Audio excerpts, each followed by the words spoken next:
इबलीस की नस्ल की इब्तदा जिस जिन से हुई उसका नाम तारानोस कहा जाता है। तारानोस इबलीस से 1,44,000 साल कबल दुनिया पे मौजूद था। तारानोस की नस्ल तेजी से बढ़ी क्योंकि उन पे मौत तारी नहीं होती थी और ना बीमारी लगती थी। अलबत्ता ये चूंकि आतशी मखलूक थी तो सरकशी बदरजाए उत्तम मौजूद थी। इस जिन्नों की नस्ल को पहली मौत फरिश्तों के हाथों पैदाइश के 36,000 साल बाद आई, जिसकी वजह सरकशी थी। यहां पहली बार मौत की इब्तदा हुई, इससे पहले मौत नहीं होती थी। बाद में चल्पानेस नामी एक नेक जिन को जिन्नात की हिदायत का जिम्मा सौंपा गया और वो ही शाह जिन्नात करार पाए। इसके बाद बामोस को यह जिम्मेदारी दी गई। बामोस के दौर में ही चलेपा और तबलीस की पैदाइश हुई। ये दोनों अपने वक्त के बेहद बहादुर जिन्नात थे और उनकी कौम ने चलीपा को शाशेन का लक़ब इसके शेर के जैसे सर की वजह से दिया।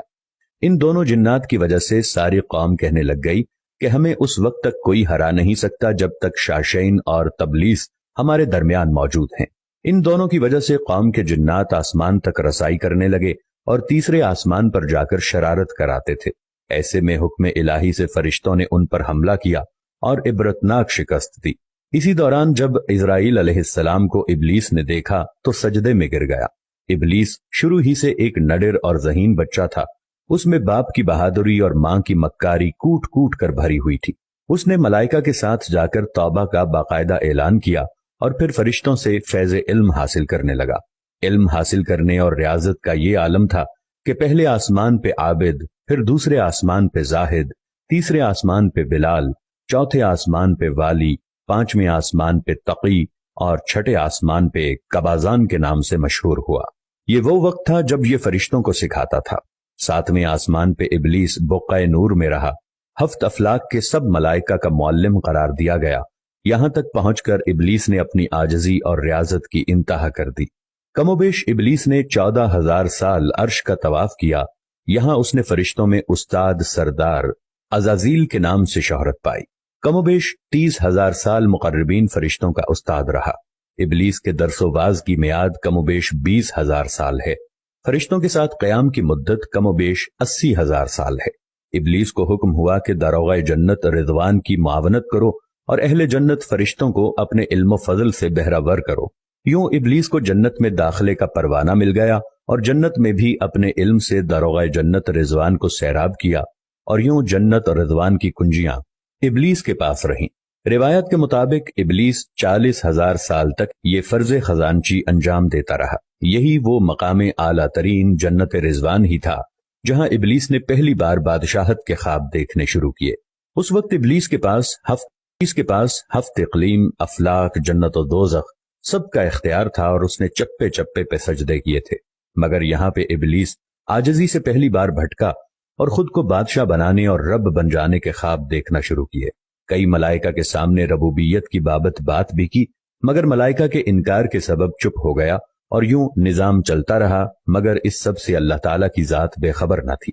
फिर आदम अलैहिस्सलाम की तख्लीक का मरहला आया जिसके कुरान मजीद में वाक़यात बयान हुए हैं।